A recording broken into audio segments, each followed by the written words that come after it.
values that Robert Burns encapsulated. And among those values, of course, was internationalism.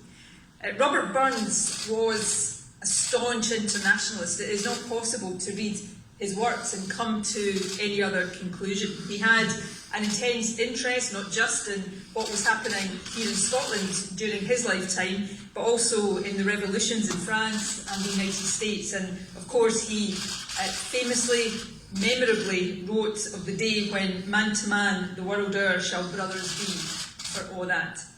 So this year especially, we wanted to celebrate that internationalist spirit, which is as important, if not more important, to Scotland's future as it has been to Scotland's history. And we wanted to not just invite, but also to dedicate this event to EU and EEA citizens living here in Scotland.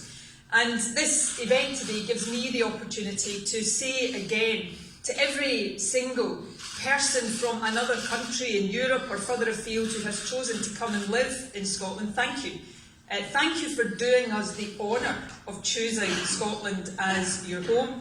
Thank you for the contribution you make to creating the country that we live in today. We would not be the country we are but for the contribution that all of you make to it. And to say also very clearly, unequivocally and as loudly as I possibly can, that you are welcome here.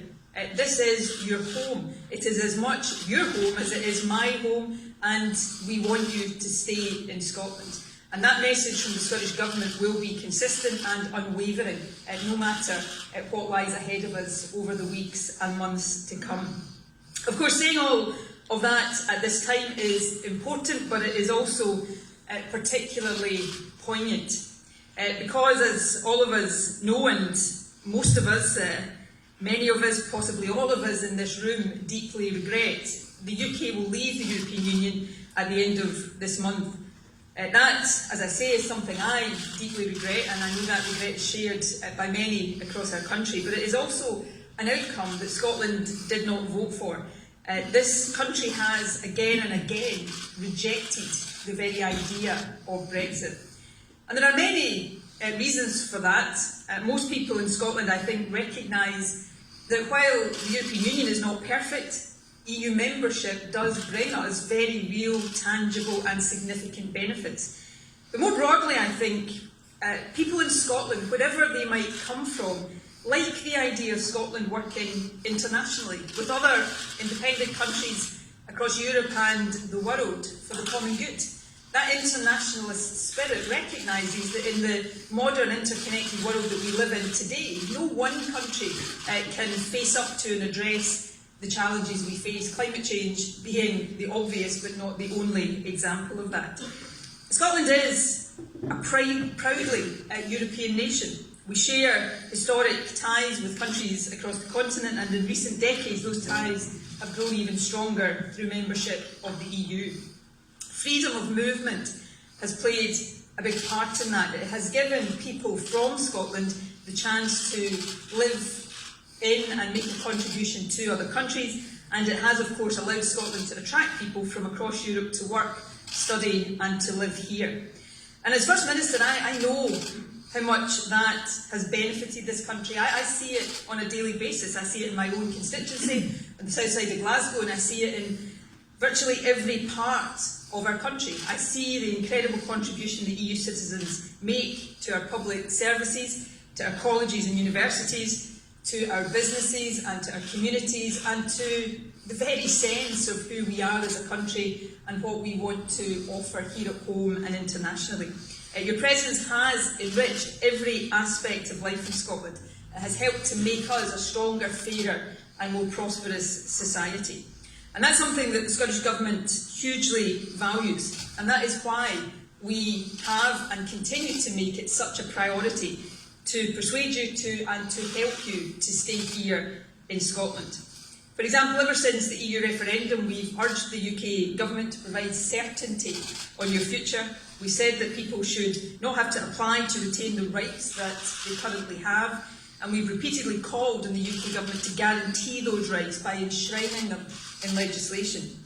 Where we have the power, we've also tried to help EU and EEA citizens directly. In April, I wrote to you about the Stay in Scotland campaign. It aims to give people the support and encouragement they need to remain here at home in your country. As part of that, we provide information online. We've held a series of outreach events across the country, and we are working with Citizens Advice Scotland to help people understand and exercise the rights that they have. And since April, more than 4,000 people have benefited from that service. Now we want to ensure that the Stay in Scotland campaign reaches and helps as many people as possible. That's why today we're announcing that the Scottish Government will allocate additional funding for this year's campaign. That extra funding will help Citizens Advice Scotland to handle more referrals of complex settlement cases, and it will support the creation of new guidance on the rights of EU citizens and their families to access services here in Scotland.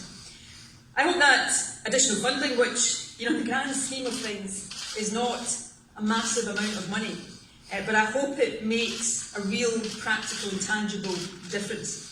But of course, the Stay in Scotland campaign is not just about practical or legal support. Important though I know that it is, it's much more fundamental than that. It's about sending a very clear message to EU and EEA citizens.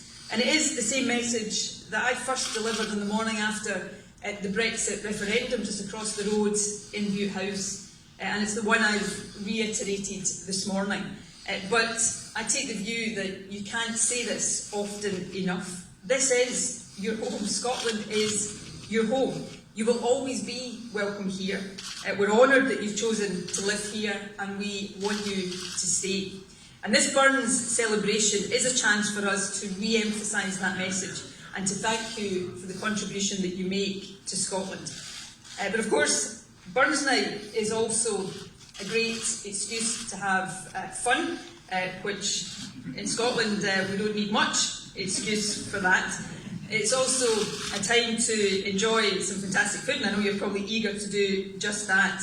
But before we eat, I'm going to observe one of the customs of Burns Night by reciting the famous Selkirk Grace. It's a few lines that Burns delivered while he was visiting the Earl of Selkirk.